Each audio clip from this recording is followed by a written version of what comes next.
Hello, my name is Emma Snowden, and I'm going to be talking about the development of a flat world. I'm sorry if you hear any noise in the background.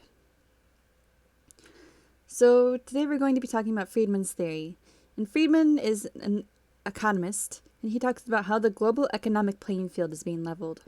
There are currently three great eras of globalization. Globalization 1.0, which was through 1492 to the early 800s, and this changed people's world from large to medium because they're basically global through the country.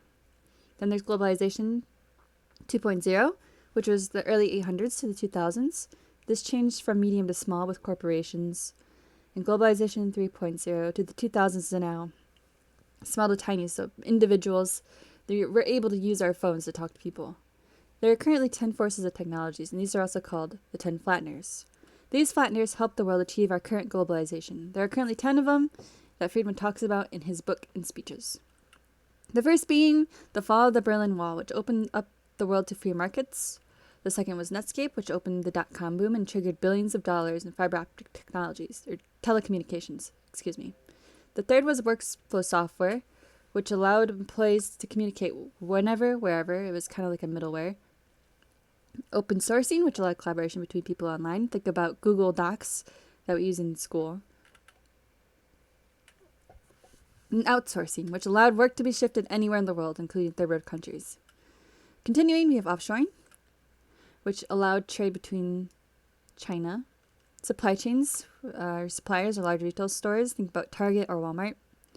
Insourcing, which allowed small businesses to grow and ship out their items anywhere around the globe. Informing, which allows students or anyone to use the internet for knowledge. And wireless, which made the internet mobile and allowed the use of basically phones, if you think about it. Some of the points that Friedman brings up are how the market playing field is leveling. It's easier than ever to open your own store and ship anywhere worldwide. By starting your own company, you are taking part in this playing field. There's competition around the world, meaning you may not be the only person that's selling a certain product. There may be a company in China that is producing the same item as you, but quicker. With the dot-com boom, you can see who these people are and communicate with them and get a better understanding of what people worldwide want. The world is flat means that we're able to communicate and sell items globally. As you can see by the 10 flatteners, technology is a big player in globalization. By spreading technology, we can progress and help economic growth to help those even in poverty. Information sharing is vital in globalization, and by having different technologies to our disposal, we can use it to our advantage to help people that need it. The Grameen Foundation helps poor rural communities, especially those with women, to gain access to cell phones, which can help lead these rural areas to have basic healthcare, agricultural knowledge, financing, and marketplaces. I'm going to go over some of the advantages that world flattening has on rural areas and developing countries. In developing countries, healthcare is an issue that is being tackled with just cell phones. mCare, also known as mobile health, is a global health delivery service that covers 85% of the world's population, even going beyond the reach of an electrical grid. One of the ways that mHealth helps is by educating people with text messages. These SMS reminders can be sent about checkups, medication, basic hygiene, diabetes, self-management, malaria prevention, and nutrition guidelines. In a journal posted by World Development, it suggests that mobile phone usage can be linked with better health care. Images of rashes or suspicious tissue can be sent out to get feedback on what the tissue may be. Medical knowledge is also a way that can help rural healthcare by communicating with experts. And medical apps have also been used for patients to look up their symptoms and get in touch with local doctors in the area. A program called the Government of India Goods and Services Tax, also known as GST system in India, is helping farmers to double their income by 2022. According to Uma Lili in the World Economic Forum, this digital program helps deliver various electronics to villages and promote digital and financial inclusion. Hopefully this program will bring India from the ground up, along with other rural areas. There's currently an e-market that provides fertilizer through direct bank transfer. There's also eNAM, which allows farmers and traders to communicate and view information about the agriculture product market community. This gives farmers information about the rising or falling prices of certain markets. And there's also the water demand technology, which gives the user the ability to see the relationship between rain and groundwater. It also helps with prospective water and irrigation investments for the future.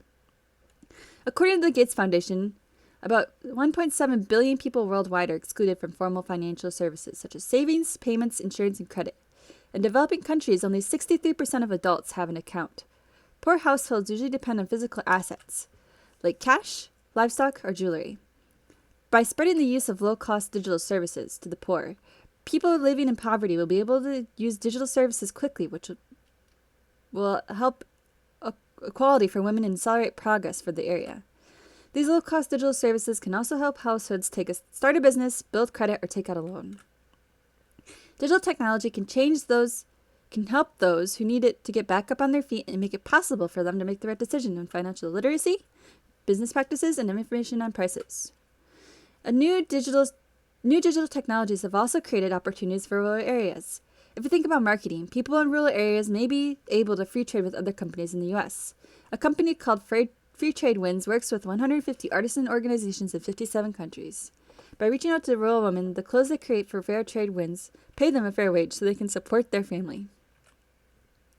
As you can see, digital services have helped those in poverty get the knowledge they need to begin again. The world is flattening, and although there is a lot of criticism on globalization, it is helping those in rural areas immensely. Globalization is currently unequal between developed and developing countries. But if we can see this and understand that there is inequality, then those issues can be addressed. By having the 10 flatteners, we can benefit the lives of others, good or bad. Here are some of the flatteners that I believe go along with rural areas and third world countries. Insourcing, which has helped communities back on their feet and produce a product with fair trade. Workflow software is helping the matter as well by being able to be in contact with other countries for their product.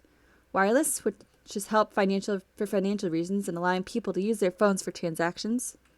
Outsourcing, which can be either good or bad depending on how you look at it, but it does have an effect on rural areas. And informing, which helps with learning about different agriculture or healthcare techniques. There are many forms that globalization takes, and I believe that it's important to be aware of the different kinds and how they affect us, not only affect us, but other countries as well. Technology is always evolving and has both good and bad side effects in other countries. But personally, I hope that in the future that other countries or rural areas can keep their culture but be in touch with the digital age. Thank you for listening, and here are my works cited.